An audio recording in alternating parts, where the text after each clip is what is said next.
all of you. In this lecture we are covered or the solve numerical based on electric current through conductor.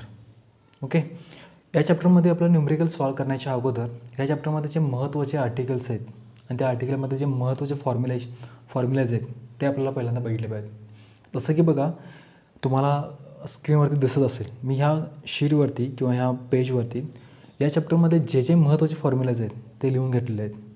आता तुम्ही video pause करून याचा screenshot काढून घेऊ शकता किंवा तुमच्या नोटबुकमध्ये हे फॉर्म्युलेज हे प्रॉब्लेम सॉल्व करायच्या अगोदर तुम्ही जर का एकदा रिवाईज केलात, ओव्हरव्ह्यू केला, तर तुम्हाला ते पुढे यूज करता येतील. सो आपण जे इम्पॉर्टंट फॉर्म्युलाज आहेत ते पुन्हा एकदा डिस्कस करू.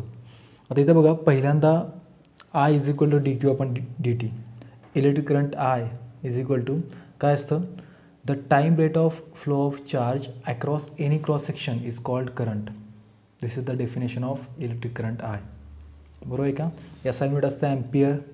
Okay, then dimensional formula for electric current M0 L0 T0 A⁻1. बरोबर आहे का?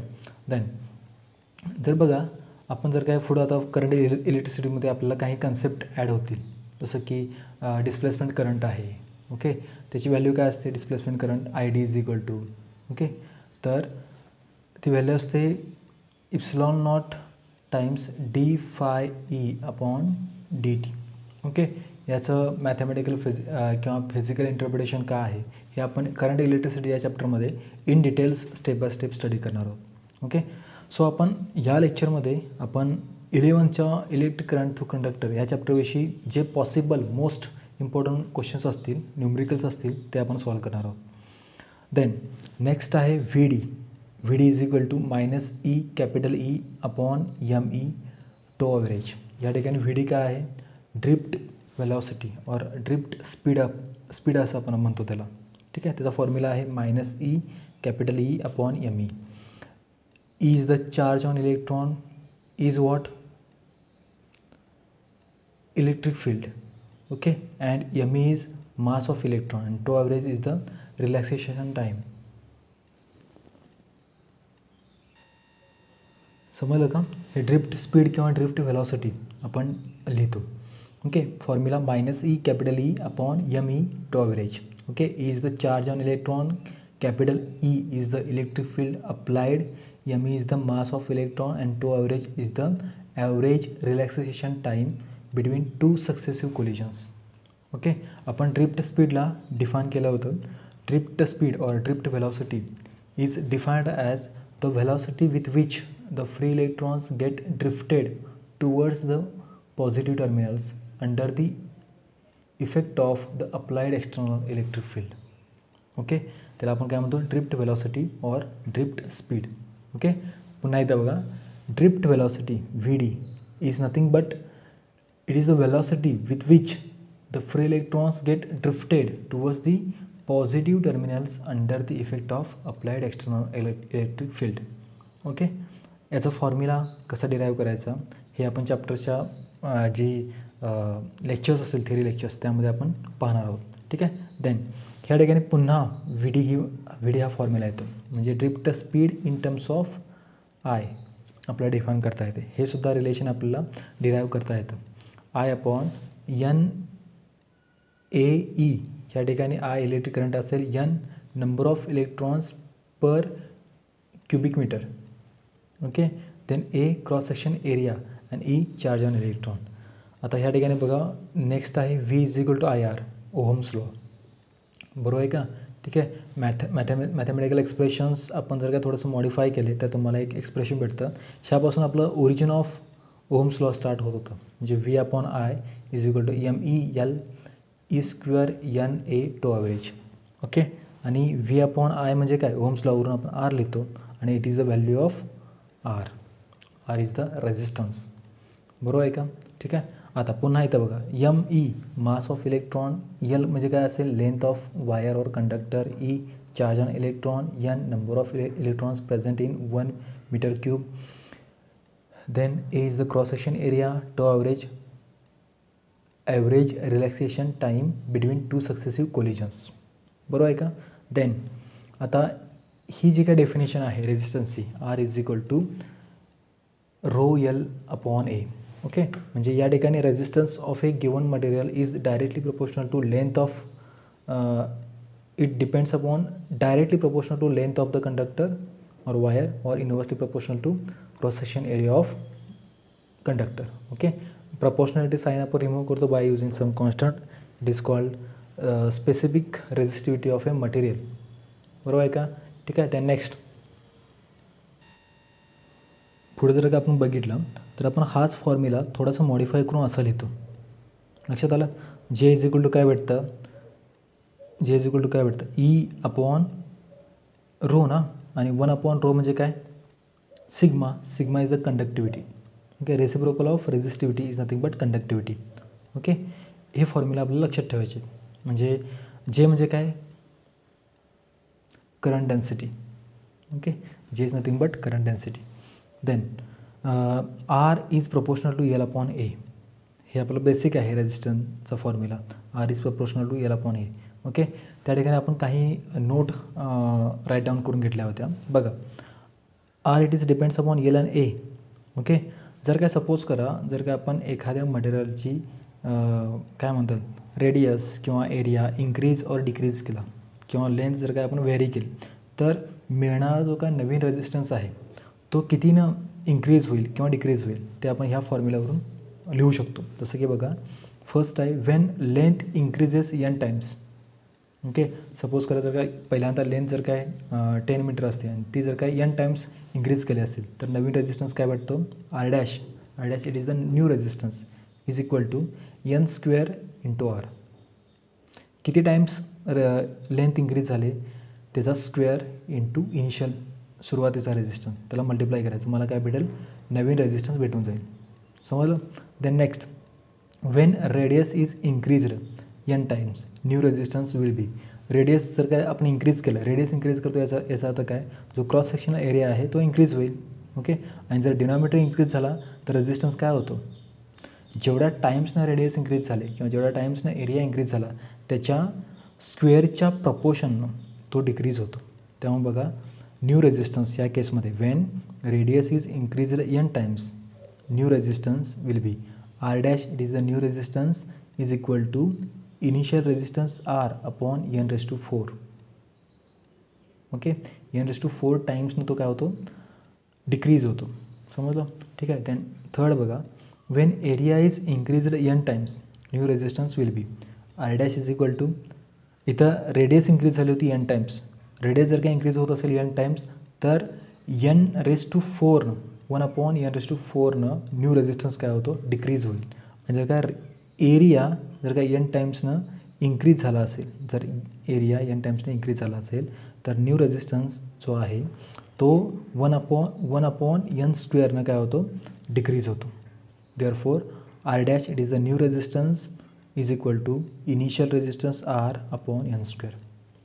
समजलं? हे 3 पॉईंट्स लक्षात ठेवा.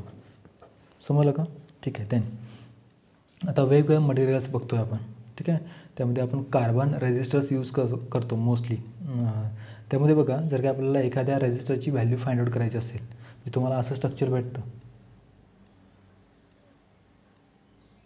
ओके, आणि याच्यावर एक तीन बँड सलग असतात आणि एक बँड नंतरला असतं. ओके, याचे तुम्हाला कलर्स असतात, येतात 3 बँडचे 3 वेगवेगळ्या कलरचे बँड असतात. यावरून तुम्हाला याची व्हॅल्यू किती असते ती फाइंड आउट करता येते.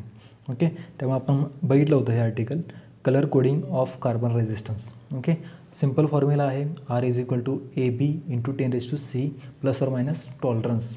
ओके, त्या मटेरियलमध्ये टॉलरन्स किती आहे तो आपण एकतर आयदर ॲड करू और सबट्रॅक्ट करू. ठीक आहे. A is what, first digit, second digit, 10⁻⁶ it is the third digit.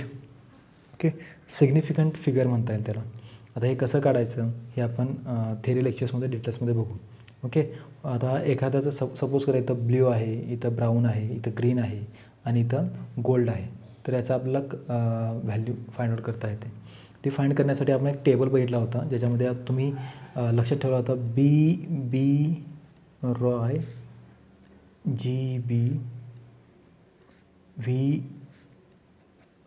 VGW.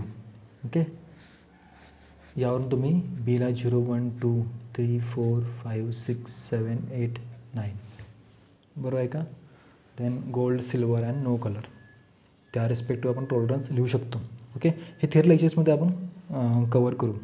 ठीक आहे. देन आता बघा, effect of temperature on resistance or resistivity, हे नेक्स्ट आर्टिकल आपलं होतं, ज्यामध्ये आपण काय करतो, जो आपला इनिशियल फॉर्म्युला आहे R is equal to rho L upon ए.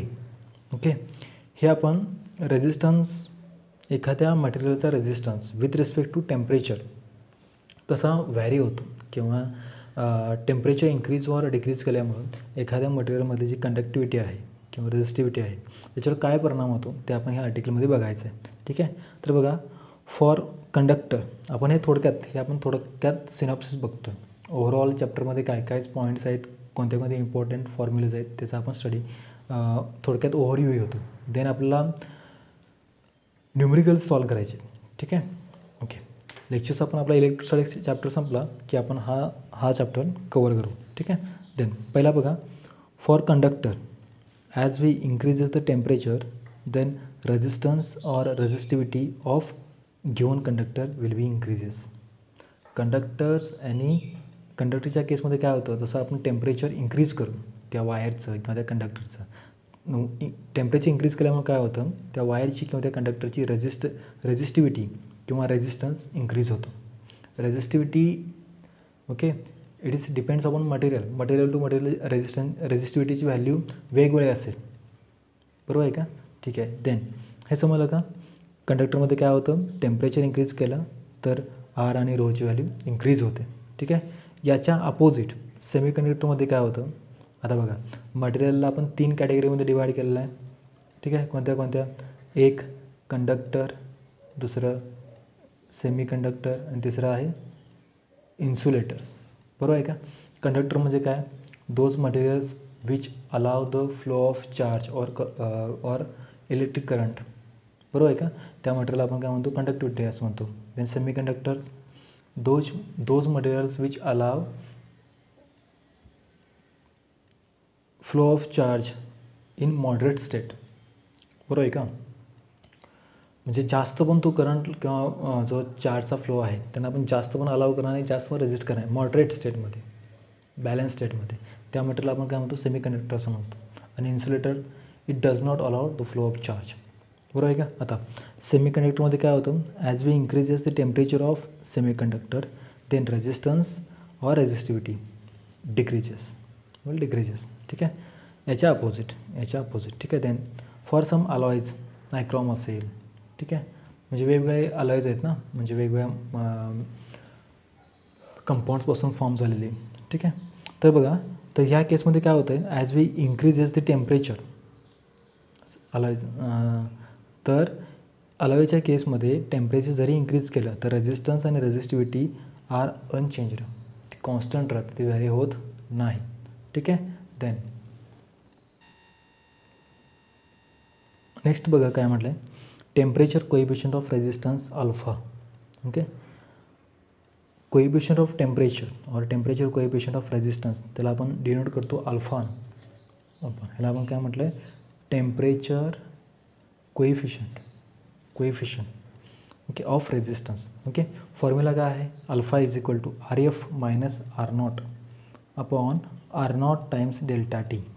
याचा अर्थ काय, आर एफ म्हणजे final resistance, okay, minus initial resistance of material upon R naught, it is the initial resistance into delta T, टाईममधला चेंज. ठीक आहे.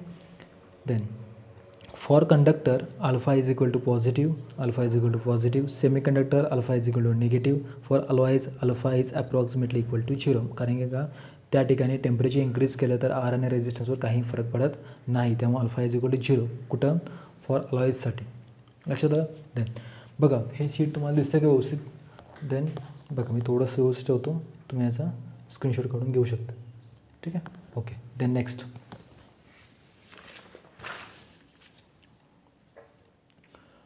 पुढचा point आहे इलेक्ट्रिक एनर्जी अँड पॉवर. ठीक आहे. तर बघा, power in terms of current आपण डिफाईन करतो, P is equal to I square R or P is equal to V square upon R. हे फॉर्म्युला आपल्याला लागणार आहेत. ओके, न्यूमेरिकल सॉल्व करताना. तेव्हा आपण पुन्हा एक ओव्हरव्ह्यू बघतो. ठीक आहे. And omega it is the work done. काय असतो formula? Power into time. W is equal to P into T. Okay, or work done W is equal to I square R T. I square R T. P म्हणजे काय? I square R आहे. इथे value put करा म्हणजे W काय भेटेल? I square R T.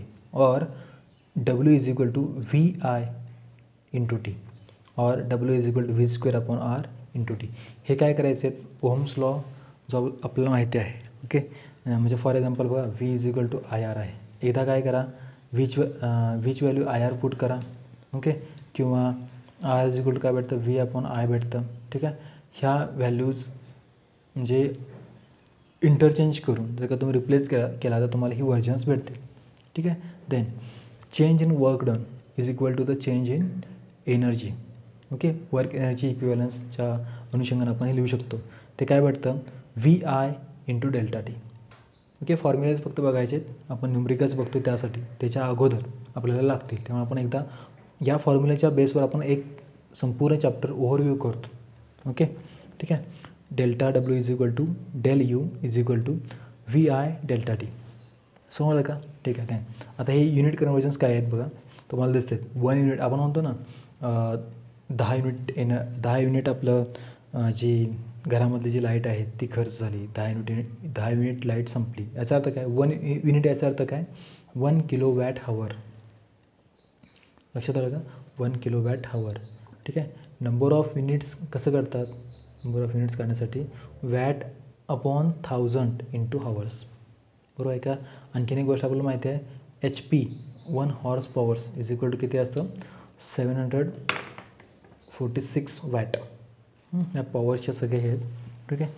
Therefore 1 unit आपण लिहू शकतो 1 किलो वॅट किती? 1000 वॅट टाइम्स 3600 सेकंड. ठीक आहे. हे सगळे काही युनिट कन्वर्जन्स आहेत ते तुम्ही बघून घ्या. देन नेक्स्ट आहे combination of resistors. Combination of resistor, त्यामध्ये आपण 2 कॉम्बिनेशन बघतो. एक आहे सिरीज कॉम्बिनेशन. म्हणजे फॉर एक्झाम्पल जर का रेजिस्टन्स असे कनेक्ट केले असतील, ठीक आहे, असे कनेक्ट केले असतील तर ह्याला आपण सिरीज कॉम्बिनेशन असतो. काय म्हणतो? Series combination. ठीक आहे. त्यावेळेला जो आर इक्विव्हॅलंट असणार आहे, रिझल्टंट रेजिस्टन्स किंवा equivalent resistance for this circuit, तो किती असणार आहे? R equivalent is equal to R1 plus R2 plus R3. Okay. आणि जर काय पॅरलल रेजिस्टन्स असतील, म्हणजे फॉर एक्झाम्पल असे,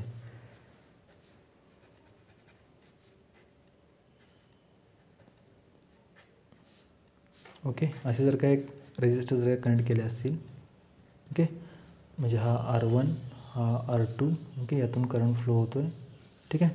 तर बघा, तर ह्या ठिकाणी काय होतं की जो आर इक्विव्हॅलंट आहे तो आपण कसं काढतो? 1 upon R equivalent is equal to 1 upon R1 plus 1 upon R2 plus 1 upon R3 and so on. ठीक आहे. तर बघा, सिरीज कॉम्बिनेशनच्या केसमध्ये म्हणजे बघा, नंबर ऑफ रेजिस्टर्स जर का सिरीजमध्ये कनेक्ट केले असतील तर त्यांच्यामधला फ्लो होणारा जो करंट आहे तो throughout this all components are same.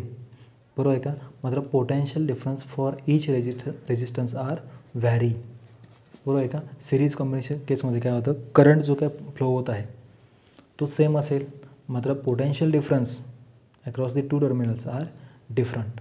Okay. आणि त्याच्या अपोजिट काय असणार आहे? पॅरलल कॉम्बिनेशनच्या केसमध्ये 2 टर्मिनलच्या अक्रॉस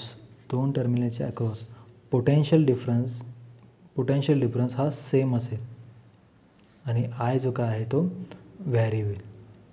ओके. बघा इथं, आता इथं आलेलं आहे, सपोज करा इथं 5 अँपिअर करंट इथपर्यंत आलेला आहे. इथून बघा 2 पाथ भेटलेत ना, म्हणजे इथून करंट व्हॅरी होतो. म्हणजे ह्या सर्किटमधून एक करंट गेला, इकडून एक करंट गेला. ठीक आहे. पुन्हा इथं तो मर्ज होतो. लक्षात आलं का? ठीक आहे. देन नेक्स्ट आहे आपलं V is equal to E minus I R. ह्या ठिकाणी V is equal to E minus I R काय आहे? तर बघा, it is the terminal potential difference. V म्हणजे काय? इथे लिहू का मी? व्ही इज नथिंग बट, इथे लिहितो व्ही म्हणजे काय? Terminal potential difference. ओके. आणि इप्सिलॉनसारखं ई दिसतं आहे त्याला आपण काय म्हणतो तर E M F of battery or cell and R is the internal resistance. ठीक आहे. तर बघा हा फॉर्म्युला आपण डिराईव्ह कसं केला, तर त्यासाठी आपण काय करू, एक छोटीशी फिगर ड्रॉ करू. ठीक आहे. तर बघा इथं सपोज करा माझ्याकडे एक बॅटरी आहे. ओके. हा टर्मिनल ए असेल, एक बॅटरी आहे प्लस आणि हा टर्मिनल बी घेतला. ठीक आहे. याला आपण काय म्हणतो सेल ना, सेलचा व्होल्टेज किंवा पोटेन्शियल ड्रॉप किती असतो त्याला आपण डिनोट करतो ई एम एफ आहे ना. ई एम एफ म्हणजे काय, it is the potential drop or voltage of A battery Wien it does not connected in a circuit. ज्यावेळेला ही बॅटरी किंवा हा सेल सर्किटमध्ये कनेक्ट केलेला नसतो त्यावेळेला त्याचं व्होल्टेज किती आहे त्याला आपण काय म्हणतो electromotive force of this battery. Okay. And this R is nothing but internal resistance. बरोबर आहे का. या इंटरनल बघा कुठलाही तुम्ही कंपाऊंड घ्या त्याचा इंटरनल रेझिस्टन्स असणार आहे आणि तो काय करतो आहे फ्लो ऑफ करंटला अपोज करतो आणि त्या कंपोनंटच्या प्रॉपर्टीला आणि जी गोष्ट तुमच्या फ्लो ऑफ करंटला अपोज करते त्याला आपण काय म्हणतो internal resistance for this particular object or component. ठीक आहे. आता बघा ह्या दोन टर्मिनलच्या अक्रॉस काहीतरी पोटेन्शियल डिफरन्स असेल. Suppose at a point फीला potential difference आहे व्ही आणि ॲट अ पॉईंट बीला पोटेन्शियल डिफरन्स आहे व्ही बी. ओके. आणि सपोज करा जो करंट आहे तो या डायरेक्शनला फ्लो होतो, हा या डायरेक्शनला फ्लो होतो इकडं. ठीक आहे. तर आता मला सांगा जर का मला एक म्हणजे क्रिचॉफ्स लॉचा यूज करून जर का आपण पाथ एक इक्वेशन लिहायचं असेल बाय युझिंग दिस पाथ तर आपण काय लिहू शकतो व्ही बी. बघा इथून इकडं म्हणजे इथून इकडं काय होत चाललं आहे पोटेन्शियल डिफरन्स एकतर इथं इनिशियलला हाय पोटेन्शियल असेल जसं जसं आपण इकडं ह्या कंपाऊंडच्या थ्रू जाऊ ॲट अ पॉईंट एला तसं जसं काय होणार आहे एकतर पोटेन्शियल डिफरन्स डिक्रीज होईल या किंवा इन्क्रीज होईल. ठीक आहे. तर बघू आपण व्ही बी आता व्ही बीकडून आपण व्ही एला चाललो. ठीक आहे. व्ही बी मायनस इथं काय असणार आहे रेझिस्टन्स, या रेझिस्टन्सच्या अक्रॉस एक काहीतरी पोटेन्शियल असेल ना ते काय असतं हा पोटेन्शियल कसं लिहितो आपण V is equal to I R. ठीक आहे. त्यामुळं मायनस आय आर. मायनस का लिहिलं तर करंट या डायरेक्शनला आहे आणि करंट इकडं फ्लो होत असताना ओके याची प्रॉपर्टी ओके रेझिस्टन्स काय करेल ह्या करंटला अपोज करेल तेव्हा मायनस. ओके. देन आता बघा निगेटिव्हकडून पोटेन्शियल पॉझिटिव्हला जातं आहे याचा अर्थ काय पोटेन्शियल इन्क्रीज होतं. ओके. व्होल्टेज गेन करता येते त्यामुळं plus E is equal to V A. बरोबर आहे का. देअरफॉर व्ही बी किंवा व्ही ए बघा V A minus V B is equal to E minus I R. बरोबर आहे का. म्हणजे तुम्ही असंही लिहू शकता किंवा हे जर का मी असं अपोज केलं म्हणजे कसं बघा मी असं केलं इथे टर्मिनल ए आहे. ठीक आहे. इथं प्लस इथं इंटरनल रेझिस्टन्स. ठीक आहे. इथे टर्मिनल बी आहे. ठीक आहे. ह्याला आपण या पॉईंटला असणारं पोटेन्शियल व्ही ए या पॉईंटला असणारं पोटेन्शियल व्ही बी. ठीक आहे. आणि जर आपण पाथ आपण असं दाखवलं हा तुमच्या करंटचा फ्लो होण्याचा पाथ असेल सपोज प्लस मायनस इथं internal resistance R this is the E. तर आपण बघा हेच इक्वेशन असं लिहू शकतो का आता पोटेन्शियल एपासून बीकडे काय होत चाललं आहे व्हॅरी होत चाललं आहे किंवा आयदर ते डिक्रीज होतं आहे. आपण असं लिहू शकतो व्ही ए मायनस आता बघा प्लस टू मायनस म्हणजे पॉझिटिव्ह टू निगेटिव्ह पोटेन्शियल काय होतं डिक्रीज होतं त्यामुळे मायनस लिहितो आपण मायनस ई. ओके. देन इथं बघा आर. बरोबर आहे का. तेव्हा बघा इथं काय असणार आहे प्लस होईल ना कारण त्याच डायरेक्शनमध्ये तेव्हा plus I R is equal to V B. त्यामुळे बघा V A minus V B is equal to E minus I R. This is the desired equation. तेव्हा आपण काय म्हटलं होतं या ठिकाणी बघा, या ठिकाणी काय सांगता येईल, V is what, terminal potential difference is equal to EMF of battery minus IR, I times R म्हणजे काय, potential across the resistance, internal resistance, समजलं. ठीक आहे. ते नेक्स्ट बघा, कॉम्बिनेशन ऑफ सेल्स. जसं आपण कॉम्बिनेशन ऑफ रेझिस्टन्स बघितलं होतं तसं आपल्याला काय बघता येतं, कॉम्बिनेशन ऑफ सेल्स. ओके. या ठिकाणी पुन्हा दोन कॉम्बिनेशन, एक सिरीज कॉम्बिनेशन्स म्हणजे जे सेल्स आहेत, म्हणजे फॉर एक्झाम्पल बघा, जे सेल्स असणार आहेत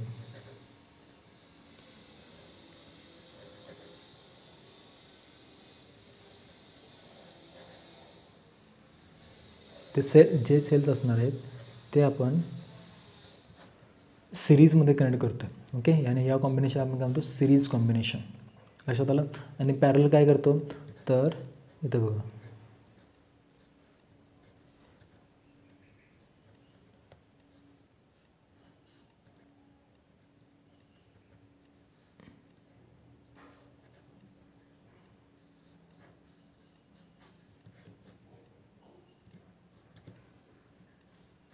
ओके. याला आपण काय म्हणतो, पॅरलल. हे काय झालं, series combination. This is the parallel combination of cells. ठीक आहे. तर या केसमध्ये काय होतं, सिरीज कॉम्बिनेशनमध्ये जो, आता बघा ह्यामध्ये काय, ह्यामध्ये आपण बघा जो करंट आहे आय, तो कसा आहे, कॉन्स्टंट आहे और सेम आहे. त्यामुळे आपण काय काढू शकतो, पोटेन्शियल डिफरन्स काढू शकतो आपण, पोटेन्शियल डिफरन्स, किंवा त्याला आपण काय म्हणतो स्पेसिफिकली टर्मिनल पोटेन्शियल डिफरन्स. म्हणजे त्याचा फॉर्म्युला काय, terminal potential difference V equivalent is equal to E minus IR equivalent. हाच बनेल ना. हा जर का आपला जनरल फॉर्म्युला असेल तर इक्विवलेंट जर ज्यावेळेला आपल्याला रेझिस्टन्स काढायचा असतो किंवा इक्विवलेंट पोटेन्शियल डिफरन्स काढायचा असतो त्यावेळेला आपण काय म्हणणार आहोत, V equivalent is equal to E minus IR equivalent. ठीक आहे. आणि सिरीजच्या केसमध्ये काय असतं, जे EMF आहे ह्या सेलचा, जर का मी विचारलं what is the equivalent EMF for this circuit, तर आपण कसं काढणार, E equivalent is equal to E1 plus E2 plus E3, number of cells काय करायचे, ॲड करत जायचे. ठीक आहे. देन आहे R इक्विवलेंट रेझिस्टन्स, कारण की बघा सेलसोबत त्याचा रेझिस्टन्ससुद्धा असणार आहे, त्याला आपण काय म्हणतो इंटरनल रेझिस्टन्स. त्याची व्हॅल्यू काय असते, R equivalent is equal to R1 plus R2 plus R3 plus and so on RN. लक्षात आलं. सिरीजसाठी जस्ट काय करायचं, नंबर ऑफ सेल्स असतील तर त्यांचा EMF काय करायचा, अल्जेब्रिकली सम करत जायचं आहे. ठीक आहे. आणि त्यासोबत जर काय त्यांनी R इक्विवलेंट विचारलं, म्हणजे equivalent resistance for series combination of cells, then R equivalent is equal to R1 plus R2 plus and so on Rkth और Rnth रेझिस्टन्स. ठीक आहे. देन जर काय पॅरलल कॉम्बिनेशन असेल तर इक्विवलेंटची व्हॅल्यू काय भेटते, तर बघा फॉर्म्युला काय दिला आहे, equivalent is equal to E1 upon R1 plus E2 upon R2 upon 1 upon R1 plus 1 upon R2. लक्षात आलं. ठीक आहे. अँड R इक्विवलेंट काय असणार, पॅरललच्या केसमध्ये जो रेझिस्टन्सची जी काही इक्विवलेंटची व्हॅल्यू आहे ती मात्र सेम राहील, 1 upon R equivalent is equal to 1 upon R1 plus 1 upon R2. Okay. अशा पद्धतीनं आपण या चॅप्टरमध्ये पॉसिबल आणि सगळे पॉईंट्स कवर करण्याचा प्रयत्न केला आहे, जेणेकरून आपण आता जे न्यूमरिकल सॉल्व करणार आहोत त्याच्यामध्ये आपल्याला यूज होतील. ठीक आहे. सो तुम्ही पुन्हा एकदा हा व्हिडिओ पॉज करून याचा स्क्रीनशॉट काढून घ्या आणि तुमच्या नोटबुकमध्ये हे लिहून घ्या. ठीक आहे. आपण काय करू, न्यूमरिकल स्टार्ट करतो. ओके. आता सगळ्यात महत्त्वाची गोष्ट की ज्या वेळेला मी एखादा न्यूमरिकल किंवा क्वेश्चन रीड करत असेल त्यावेळेला तो तुमच्या स्क्रीनवरती डिस्प्ले होईल. ओके. तुमच्याकडे आता फॉर्म्युलेज आहेत, तुम्ही तो फॉर्म्युल्याच्या बेसवर ते न्यूमरिकल पॉज करून सोडण्याचा प्रयत्न करू शकतो. ठीक आहे. Then start. बघा फर्स्ट न्यूमरिकल आहे. ओके.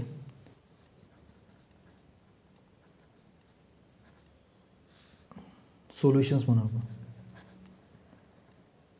सोल्युशन्स. ठीक आहे. त्यामध्ये फर्स्ट न्यूमरिकल आहे, मी रीड करतो आहे. ओके. तुम्ही बघा आणखीन एकदा व्हिडिओ पॉज करून ते क्वेश्चन सॉल्व करण्याचा प्रयत्न करा. ठीक आहे. तर बघा, charge through cross section of a conductor is given by Q is equal to bracket 2t² plus 5t coulomb find the current through the conductor at the instant T is equal to 2 second. ठीक आहे. बघा given काय काय given Q is equal to 2t² plus 5t coulomb हे तुम्हाला given आहे, बरोबर आहे का. आणि at time T is equal to तुम्हाला आयची व्हॅल्यू काढायला सांगितलेली आहे. ठीक आहे. पहिल्यांदा आपण काय करू, फॉर इन्स्टंटेनियस करंट बघा, फॉर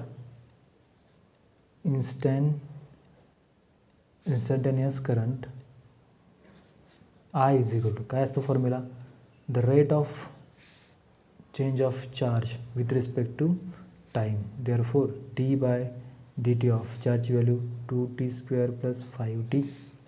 ओके. आता 2t² 4t प्लस 5, बरोबर आहे का. हा तुम्हाला काय भेटला, करंट भेटला. ठीक आहे. आता त्यांनी काय विचारलं आहे, at T is equal to 2 सेकंडला ओके करंट किती असणार आहे. तर काय करू आपण, या व्हॅल्यूमध्ये I is equal to 4t plus 5मध्ये T is equal to 2 second put करू. Therefore I is equal to 4 × 2 plus 5 is equal to 13 ampere. This is the result. ठीक आहे. देन नेक्स्ट बघा सेकंड क्वेश्चन काय, सेकंड नंबरचा question मी read करतो आहे. An electron beam has an aperture 1.0 millimeter square. A total of 6.0 into 10 raised to 16 electrons go through any perpendicular cross section per second. Find A the current and B the current density in the beam. ठीक आहे. तर बघा solution second given काय काय दिले सांगा. Okay. तर तुम्हाला एक अपर्चर दिलेलं आहे. ठीक आहे. किती आहे, 1.0 millimetre. Okay. And total of 6.0 × 10⁶ electron दिले, म्हणजे नंबर ऑफ इलेक्ट्रॉन्स दिले आहेत, म्हणजे यांची व्हॅल्यू दिलेली आहे. तर चार्ज किती येईल सांगा. तर चार्ज करण्यासाठी आपण काय करतो आहे, तर the total charge okay in a given cross section कसं काढतो आपण, Q is equal to n times E, बरोबर आहे का. आता नंबर ऑफ इलेक्ट्रॉन तुम्हाला दिलेत 6.0 × 10⁻⁻⁴ किती आहे 16 इंटू ई म्हणजे काय, चार्ज ऑन इलेक्ट्रॉन 1.6 × 10⁻⁻19 10⁻16 10⁻⁻19 किती येतो 10⁻³ 6.0 × 1.6 आन्सर येतं Q is equal to 9.6 × 10⁻³ coulomb. Okay. आणि आपल्याला करंट माहिती आहे, electric current I is equal to काय असतं क्यू अपॉन टी. ओके. ह्या ठिकाणी आपण प्लस क्यू म्हणजे मोठा क्यू घेतला, क्यू अपॉन टी म्हणजे 9.6 × 10⁻³ अपॉन कुलम टी. ओके. तर टाईम इंटरव्हल दिला का पर सेकंड, म्हणजे denominator 1 is equal to same 9.6 × 10⁻³ ampere, बरोबर आहे का. ठीक आहे. देन आता पुढे त्यांनी काय म्हटलं आहे, find the current density in the beam. बरोबर आहे. बघा as the charge is negative the current is opposite to direction of motion of the beam. हे आपण असं म्हणू शकतो ना, जर का चार्ज जर का निगेटिव्ह असेल तर जो करंट आहे तो अपोजिट त्या चार्जच्या फ्लो होईल ना, बरोबर आहे का. देअरफॉर करंट डेन्सिटी काय येणार सांगा, करंट डेन्सिटी काय असते, करंट डेन्सिटी जे is equal to I upon S. आयची व्हॅल्यू किती आहे 9.6 × 10⁻³ एम्पियर अपॉन एस म्हणजे काय क्रॉस सेक्शन एरिया, तो किती दिला आहे 1.0 मिलीमीटर स्क्वेअर. ओके. आणि आन्सर शेवटला काय येतं 9.6 × 10⁻³ okay ampere per metre square. This is the answer. लक्षात आलं. Question number second. पहिल्यांदा आपण काय केलं, क्वांटायझेशन ऑफ चार्जचं रिलेशन यूज केलं, चार्जची व्हॅल्यू काढली. ठीक आहे. कारण तुम्हाला एन घेऊन होता number of electrons per cubic metre 6.0 × 10⁻16 त्याला मल्टिप्लाय केलं 1.6 × 10⁻19 आन्सर आला 9.6 × 10⁻³ कुलम. ठीक आहे. देन करंट काय असतो Q upon T. Q upon T 1 सेकंडमध्ये किती करंट पास होणार 9.6 × 10⁻³ 1 म्हणजे 9.6 × 10⁻³ एम्पियर. ठीक आहे. Then current density J = I/S. Current तुम्हाला भेटला आहे, डिवाइड करा एसची व्हॅल्यू, अपर्चरची व्हॅल्यू किती दिली 1.0 मिलीमीटर². आन्सर येतं 9.6 × 10⁻³ एम्पियर मीटर². ठीक आहे. देन थर्ड नंबरचा क्वेश्चन बघा. नेक्स्ट क्वेश्चन काय, तर नेक्स्ट क्वेश्चन काय दिलं बघा. Calculate the drift speed of the electrons beam when 1 ampere of current exists in a copper wire of cross section 2 mm². The number of free electrons in 1 cm³ of copper is 8.5 × 10⁻22. Okay. आपल्याला काय काढायचं आहे, drift स्पीडची value काढायची आहे. त्यांनी काय काय दिले बघा. Question number 3 solution. ठीक आहे. तर गिवन काय काय, गिवन I = 1 ampere, बरोबर आहे. Cross section area A = 2 mm². आणि number of electrons per cubic metre किती दिला आहे 8.5 × 10⁻22. ठीक आहे. तर बघा आपल्याला एक रिलेशन माहिती आहे, कोणतं, VD = काय असतं in terms of current density J/N × E. बरोबर आहे का. तर बघा ह्यालाच आपण असं लिहू शकतो का, जे म्हणजे काय असतं I/A I/ANE. बरोबर आहे का. म्हणजे बघा हे जे काही रिलेशन आहे, it is the relation between current and drift speed. Okay. आता करंट तुम्हाला गिवन आहे, ए म्हणजे क्रॉस सेक्शन एरिया सुद्धा गिवन आहे, N number of electrons, E is the charge on electron. Therefore VD = I/A okay NE. Okay. ह्या सगळ्या value put करू आपण. बघा आयची व्हॅल्यू 1 ampere अपॉन ए किती आहे 2 mm². पहिल्यांदा आपण SI त्याच्या युनिट्सकडे सुद्धा लक्ष दिलं पाहिजे. कधीही लक्षात ठेवायचं, क्वेश्चन्स रीड करत असताना किंवा क्वेश्चन सॉल्व करत असताना पहिल्यांदा फिजिकल क्वांटिटीच्या गिवन आहेत त्यांचे SI युनिट्स किंवा युनिट्स, फिजिकल क्वांटिटीचे युनिट्स हे एका फ्रेममध्ये आहेत का बघत चला. ओके. जर नसतील, सीरियसमध्ये असतील काही युनिट्स तर त्यांना एका फ्रेममध्ये, जसं की सीरियसला आपण कन्वर्ट करतो SIमध्ये. लक्षात आलं. सिमिलर आता इथं बघा 2 mm². म्हणजे मी काय लिहू शकतो आहे 2 × 10⁻6 m². बरोबर आहे का. नंबर ऑफ इलेक्ट्रॉन्स किती आहेत 8.5 इन 1 cm². आपलं काय असतं, number of electrons per cubic metre असतं, पर क्युबिक मीटर असतं. सॉरी, इथं काय दिलं आहे 1 cm³ दिले, आपलं 1 m³ असतं. ठीक आहे. देअरफॉर बघा 8.5 × 10⁻22 ओके इंटू सेंटीमीटर्स क्यूब आहे ना, त्यामुळे काय 10⁻6 बरोबर आहे का m⁻³ into charge on electron 1.6 × 10⁻19 coulomb. ठीक आहे. आता 10⁻6 10⁻22 देन -19. आन्सर काय येतं 10⁻³ वरती गेलं 10⁻+3. ओके. देन 2 × 8.5 × 1.6. ओके. हे जर का तुम्ही सॉल्व केलं आणि 1 जर का ह्या पूर्ण क्वांटिटी जर का डिवाइड केलं तर आन्सर येईल 0.03676 इंटू मिलीमीटर मीटर पर सेकंड. ठीक आहे. VD = हे आन्सर आहे. ओके. ड्रिफ्ट स्पीड काय आलं 0.03676. ठीक आहे. देन नेक्स्ट बघू आपण क्वेश्चन नंबर 4. ठीक आहे. तर बघा क्वेश्चन नंबर 4 मी रीड करतो आहे. Calculate the resistance of an aluminium wire of length 50 cm. The cross sectional area 2.0 mm². The resistivity of aluminum is ρ = 2.6 × 10⁻8 ohm metre given आहे. फाइंड करायला सांगितलं R = तर सिम्पल काय करायचं बघा. तर गिवन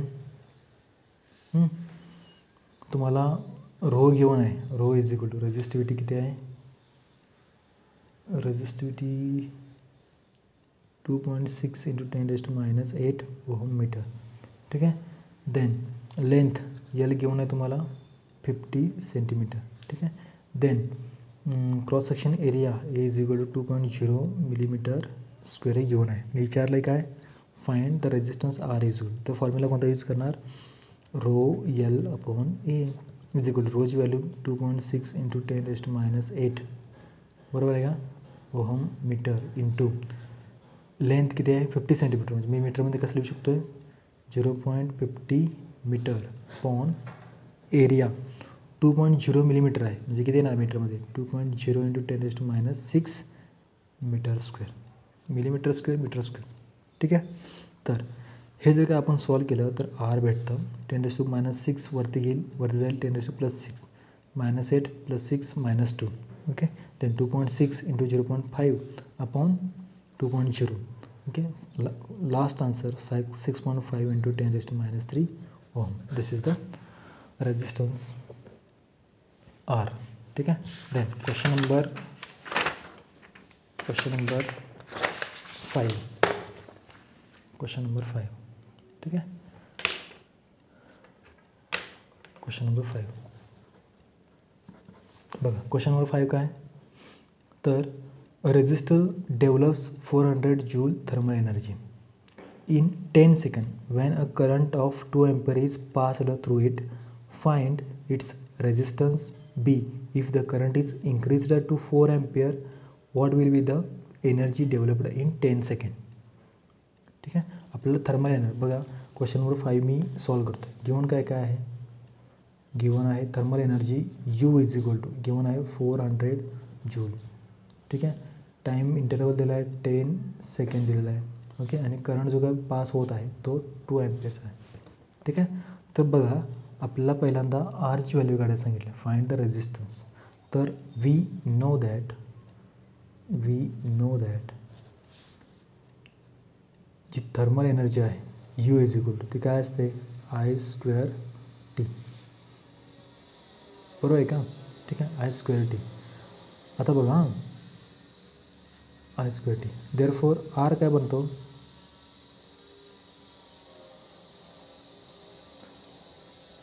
एक सेकंड हां, U = I²T. Sorry, U = I²RT. त्यामुळे R काय बनेल, R बनेल U अपॉन I²T. बरोबर आहे ना. यूची व्हॅल्यू किती आहे 400 जूल. I² म्हणजे 2 अँपिअर आहे त्यामुळे 4 अँपिअर इंटू T 10. ओके. बघा 10. हो, this is the answer. Thermal एनर्जीचं एक्सप्रेशन I²RT आहे, सिम्पल. ओके. त्यामुळे R काय बनतं, thermal energy U upon I²T. सगळ्या व्हॅल्यूज पुट करा. R = 10 ohm. ओके. आता पुढं काय म्हटलं आहे बघा, हे झाला A. देन बीमध्ये काय म्हटलं आहे, thermal energy is developed Wien. Okay. Current I = 4 ampere. बरोबर आहे का. Therefore U = I²RT.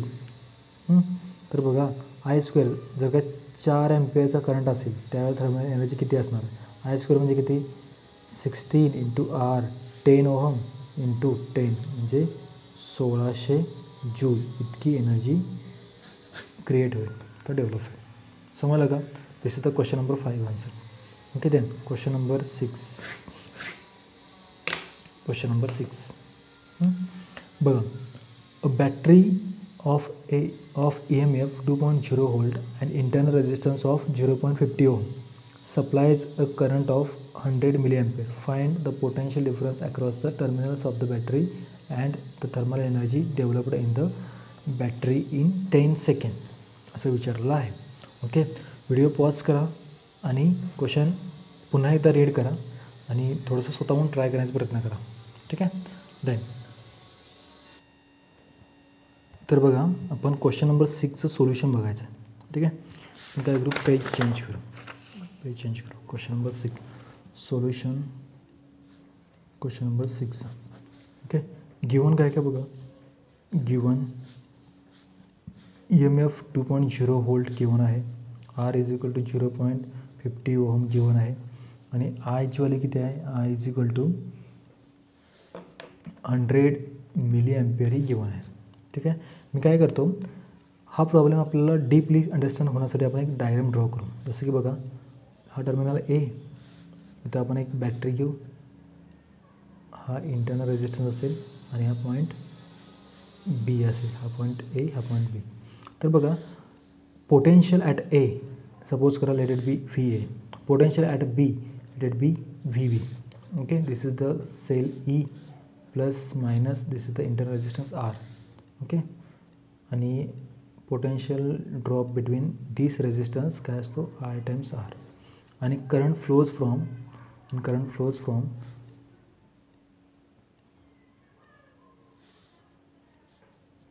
This direction.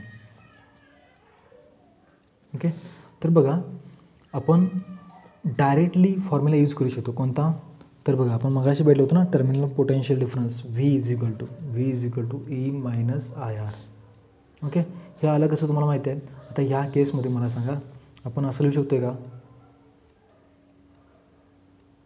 VA, okay, then minus E, okay, plus IR is equal to VB. Okay, therefore VA minus VB is equal to काय बनतं? E minus IR. Okay, आणि V minus B म्हणजे काय? The potential drop across this two points A and B, VA minus VB, V is equal to E minus IR. बरोबर आहे का? ठीक आहे. आता सिम्पल आपण काय करू, ह्या फॉर्म्युल्यामध्ये म्हणजे ह्या फॉर्म्युल्यामध्ये ह्या सगळ्या व्हॅल्यू पुट करू. ओके, हीच व्हॅल्यू किती आहे? 2.0 व्होल्ट मायनस I किती आहे?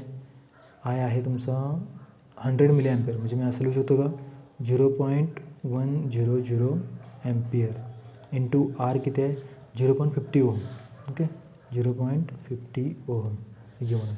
आन्सर येईल तुमचं 2.0, 0.10050 किती येतं? 0. बघा, 2.0 volt minus 0.05, okay, is equal to 1.95 volt.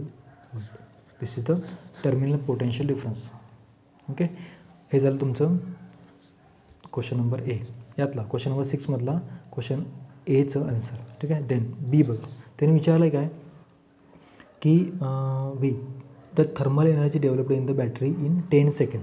10 सेकंदामध्ये थर्मल एनर्जी किती डेव्हलप होईल असं विचारलं आहे. थर्मल एनर्जी म्हणजे काय? U is equal to I² RT. हे एक्सप्रेशन आलं कुठून रे? ओके, बघा, in time T charge Q, बघा, in time T charge Q. Okay, Qची व्हॅल्यू काय असते? I times IT. Q is equal to I times IT. Okay, goes through the circuit. Okay, as this change moves from, बघा, A to B. एखादा जर काय charge, बघा, current ह्या डायरेक्शनला flow होतो. याचा अर्थ काय? इलेक्ट्रॉन्स जे काय आहेत, बघा, इलेक्ट्रॉन्स जे काय आहेत ते इलेक्ट्रॉन्स टर्मिनल्स A कडून टर्मिनल्स B कडे फ्लो होत आहेत किंवा मूव्ज होत आहेत. असे ते इलेक्ट्रॉन्स A कडून B कडे मूव्ह होत असताना, ठीक आहे, त्यांची जी काही पोटेन्शियल एनर्जी आहे ते काय होईल रे? डिक्रीज होईल ना, बरोबर आहे का? आणि आपल्याला माहिती आहे the electrical potential energy is given by, okay, potential energy is given by U is equal to, formula काय असतो? Charge times potential drop across the two terminals. U is equal to Q into V. हे U आहे लक्षात घ्या, आणि हे V आहे. Okay, आणि Qची व्हॅल्यू बघा काय असते? I times T. आणि Vची व्हॅल्यू काय असते? V is equal to, by using Ohm's law, I into R. Therefore I² RT. This is the expression for thermal energy. समजते का? ठीक आहे. ओके, नाव आपल्याला हे इक्वेशन सॉल्व करायला सांगितले. ठीक आहे. तर बघा, यामध्ये सगळ्या व्हॅल्यूज पुट करा. U इज इक्वल टू आयची व्हॅल्यू 0.100 एम्पियर स्क्वेअर, आरची व्हॅल्यू 0.50 ओहम, टीची व्हॅल्यू 10 सेकंड. ठीक आहे. फायनल आन्सर भेटलं U is equal to 0.05 joule. This is the answer. समजलं? थर्मल एनर्जी किती भेटणार आहे? 0.05 जूल भेटणार आहे. ठीक आहे. देन नेक्स्ट प्रॉब्लेम बघू आपण. एक सर्किट दिलेला आहे, ठीक आहे. एक सर्किट दिलेलं आहे. Find the current supplied by the battery in the circuit असं विचारलं आहे. करंटची व्हॅल्यू आपल्याला काढायची आहे. तर बघा, as shown in the figure in given question, okay, all resistors are connected in a parallel between the two terminals. म्हणजे असंच आहे ना डायग्राम.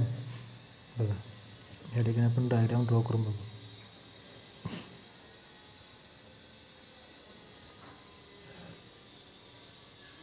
इथे एक रेजिस्टर्स आहे,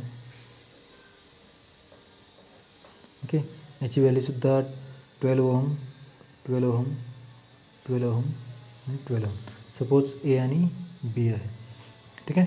तर विचारलं आहे काय, करंटची व्हॅल्यू विचारलं आहे. तर मी लिहू शकतो का, the equivalent resistance R between the terminals is given by. काय म्हटलं मी, the equivalent resistance R between the two terminals is given by 1/r is equal to 1/r1, 1/r1 plus 1/r2 plus 1/r3 plus 1/r4. बरोबर आहे का. सगळ्यांची magnitude same आहे. Therefore 1/12, okay, plus 1/12 plus 1/12 plus 1/12 is equal to 4/12 is equal to 1/3. हे काय झालं, 1/r. Therefore r is equal to 3 ohm. This is the answer. r is equal to 3 ohm. समजलं का. तर नेक्स्ट न्यूमेरिकल बघू आपण. पुढचा प्रॉब्लेम बघा. A wire of length L has a resistance capital R. This wire is stretched to twice its original length. Find the new resistance असं विचारलेलं आहे. एक कंडक्टर आहे किंवा एक वायर आहे. सपोज करा ही एक वायर आहे. क्वेश्चन नंबर किती आहे बघा, 7 सपोज आहे. क्वेश्चन नंबर 7 की 8 आहे बघा. याचं सोल्युशन आहे. काहीतरी एक कंडक्टर आहे किंवा एक वायर आहे, त्याची लेंथ दिलेली आहे स्मॉल एल, ठीक आहे. तर बघा, तर याला जर का आपण स्ट्रेच केलं, जर आपण याला स्ट्रेच केलं ट्वाईस इट्स ओरिजिनल लेंथ, म्हणजे सपोज जो असं होईल ना, अशी वायर बनेल, ठीक आहे. लेंथ इनिशियलला एल होती, या केसमध्ये ट्वाईस एल होईल, ठीक आहे. रेजिस्टिव्हिटी इनिशियललासुद्धा आणि फायनललासुद्धा ही सेम असेल, बरोबर आहे का. बघा, जो क्रॉस सेक्शन एरिया इनिशियलला होता ए, हा स्ट्रेच केल्यानंतर क्रॉस सेक्शन एरिया काय होईल रे, क्रॉस सेक्शन एरिया काय होणार आहे, डिक्रीज होईल ना, बरोबर आहे का. त्यामुळे बघा, आपण ह्या ठिकाणी असं म्हणू शकतो आहे, न्यू रेजिस्टन्स फॉर्म्युला काय येतो, रो, त्याला आपण आर डॅश म्हणूया. R dash is equal to rho into 2L upon A dash. A dash it is the cross section area after stretching the wire, बरोबर आहे का. Then in two above cases volume will remain the same, okay. म्हणजे ही wire आहे, suppose जर का मी stretch केली, खेचली गेली, तर याचा लेंथ इन्क्रीज झाली, क्रॉस सेक्शन एरिया डिक्रीज झाला, मात्र तरीसुद्धा ह्या दोन्हीही वायरचा जो काय व्हॉल्यूम आहे ते मात्र सेम असेल. म्हणजे आपण असं लिहू शकतो का, initial volume of wire is equal to final volume of wire, बरोबर आहे का. Therefore A into L is equal to A dash into twice L, okay. फक्त मी व्हॅल्यूज पुट केलेत, ओके. या केससाठी व्हॉल्यूमचे आन्सर काय येतं, A upon L, A into L ना, ओके. आणि या केससाठी काय येणार आहे, याचा एरिया असेल A dash, okay, A dash, ठीक आहे, इंटू लेंथ ट्वाईस एल, बरोबर आहे का. It implies that A dash is equal to A upon 2, बरोबर आहे का. म्हणजे तुम्हाला ए डॅशची व्हॅल्यू भेटली, ही व्हॅल्यू आपण इथं रिप्लेस करू. Therefore R is equal to, म्हणजे R dash is equal to new resistance काय येणार आहे, rho twice L upon A upon 2, म्हणजे काय 4 रो एल अपॉन ए, 4, बरोबर ना, वरती गेल्यानंतर 4 रो एल अपॉन ए. देअरफॉर आता बघा, रो यल अपॉन ए म्हणजे काय असतं रे, 4R ना. हे कसं झालं, कारण की R is equal to rho L upon A. हेच आहे ना फॉर्म्युला रेजिस्टन्सचा. Resistance is equal to resistivity length upon area. याला आपण काय म्हटलं आहे, आर, म्हणजे resistance of this length of this wire. Okay, therefore R dash. आणि हे आपलं आन्सर असेल. जर का एखादं वायर किंवा एखादा कंडक्टर त्याच्या ओरिजिनल लेंथच्या डबल जर का आपण स्ट्रेच केला असेल, त्याची लेंथ जर काय डबल इन्क्रीज झाली असेल, तर काय होणार आहे, जो न्यू रेजिस्टन्स आहे तो त्याच्या एन स्क्वेअर टाइम्स हेच होतं ना, R dash is equal to N square R. याने किती आला आहे, डबल, ट्वाईस ना, म्हणजे 2 square 4 into R initial resistance. त्यामुळे हा फॉर्म्युला आहे डायरेक्टली. म्हणजे इतकं करायची ही काय गरज नाही. आपण जे नोटमध्ये बघितलं होतं बघा, इथं आहे बघा, आपल्या साईडलाच आहे. काय म्हटलं बघा, when length increases N times, किती केले, ट्वाईस टाइम्स, म्हणजे 2 स्क्वेअर. ओके, त्यामुळे R dash is equal to N square into R. समजलं का? ठीक आहे, ओके. देन नेक्स्ट बघा क्वेश्चन काय, calculate the resistance per metre. Resistance बघा, क्वेश्चन नीट लक्षात द्या. Calculate the resistance per metre at a room temperature of a constant alloy wire of diameter 1.25 millimeter. The resistivity of constant turn at a room temperature is 5.0 into 10 to minus 7 ohm meter. आपल्याला resistance पर मीटरची value काढायची आहे. ठीक आहे, बघू आपण. Okay, solution. Okay, काय काय गिवन आहे, rho is equal to 5.0 into 10 to minus 7 ohm metre हे गिवन आहे. ठीक आहे, diameter D is equal to 1.25 millimetre हे गिवन आहे. ठीक आहे, जे मीटरमध्ये किती बनेल, 1.25 इंटू 10 to minus 3 मीटर. ठीक आहे, यावरून जर का मला पहिल्यांदा क्रॉस सेक्शन एरिया काढून घ्यावा लागेल आणि तुम्हाला त्या रेजिस्टन्सच्या व्हॅल्यूमध्ये पुट करायला लागते व्हॅल्यू. देअरफॉर आर काय बनतं आहे, D/2 ना, D/2. याला जर का तुम्ही डिवाइड बाय 2 केलं तर आन्सर भेटतं 0.625 इंटू 10 to minus 3 मीटर. ठीक आहे, now cross section area is equal to pi R square 3.1415 into R 0.625 into 10 to minus 3 metre square is equal to, हे सॉल्व करून बघा, 10 to minus 3 raise to 3 10 to minus 6 10 to minus 6 3.14 into 0.625 answer येतं 1.2271. ठीक आहे, this is the cross section area A. Okay, meter square, बरोबर आहे का? Now to calculate the resistance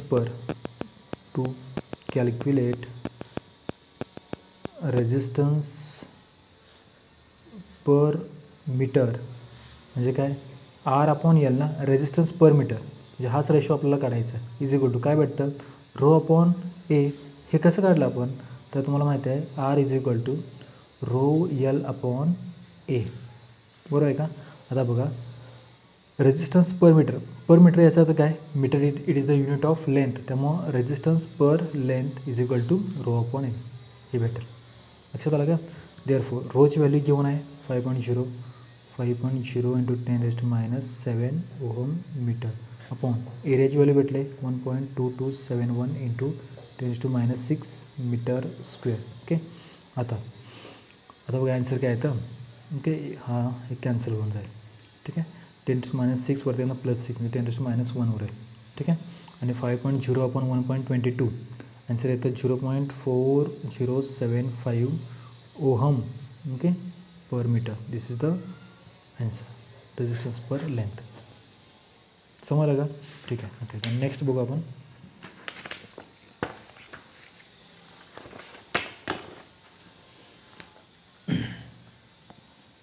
ठीक आहे, नेक्स्ट प्रॉब्लेम काय म्हणते बघा, सोल्युशन.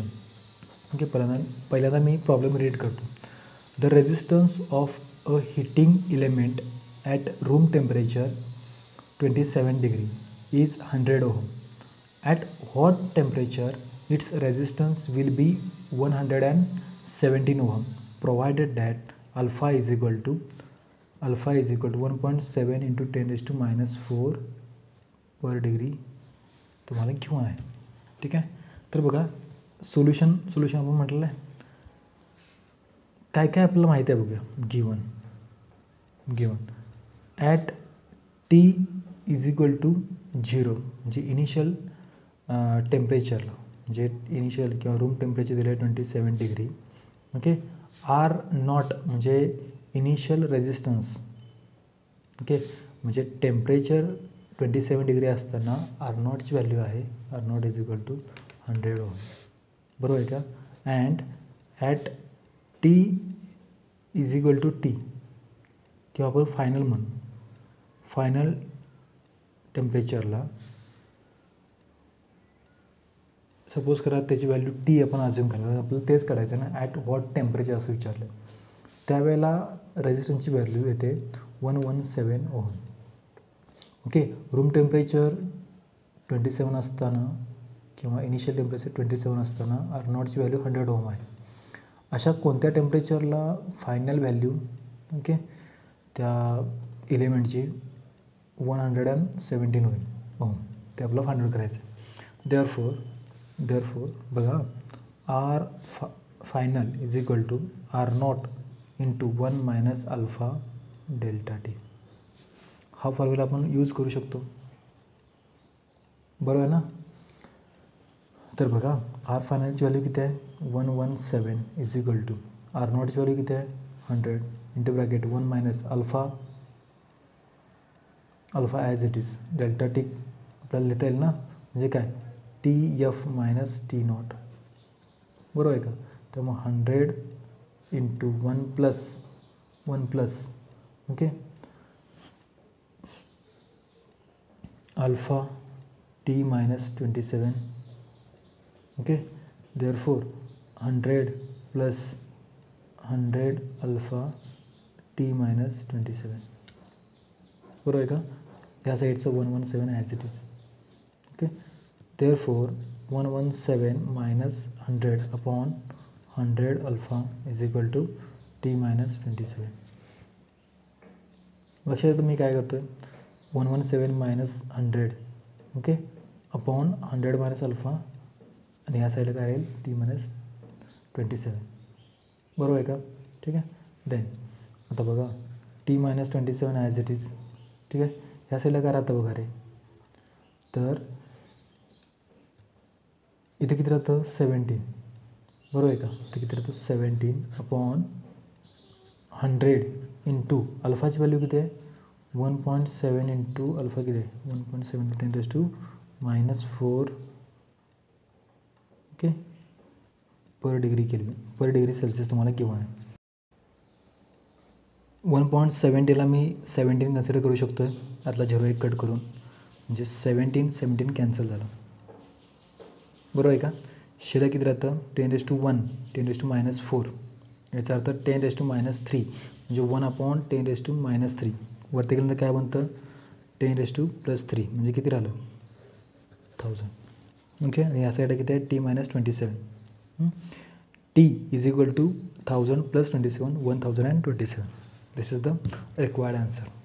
ठीक आहे. सो अशा पद्धतीनं आपल्याला वेगवेगळे एक्झाम्पल्स ओके या चॅप्टरमधल्या प्रत्येक आर्टिकलवर घेता येतील. मी मोस्ट प्रोबॅबल किंवा जी महत्त्वाची क्वेश्चन्स आहेत किंवा न्यूमरिकल्स आहेत ते आपण आज डिस्कस केले. त्यांचे सोल्युशन्स कसे फाइंड आउट करायचे ते सुद्धा आपण बघितलेलं आहे. ठीक आहे.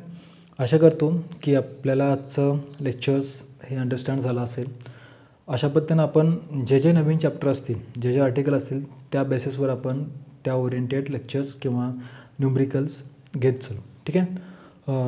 तोपर्यंत तुम्ही काय करत चला थोडंसं पुन्हा एकदा व्हिडिओ बघा जेणेकरून तुम्हाला त्या सगळ्या कन्सेप्ट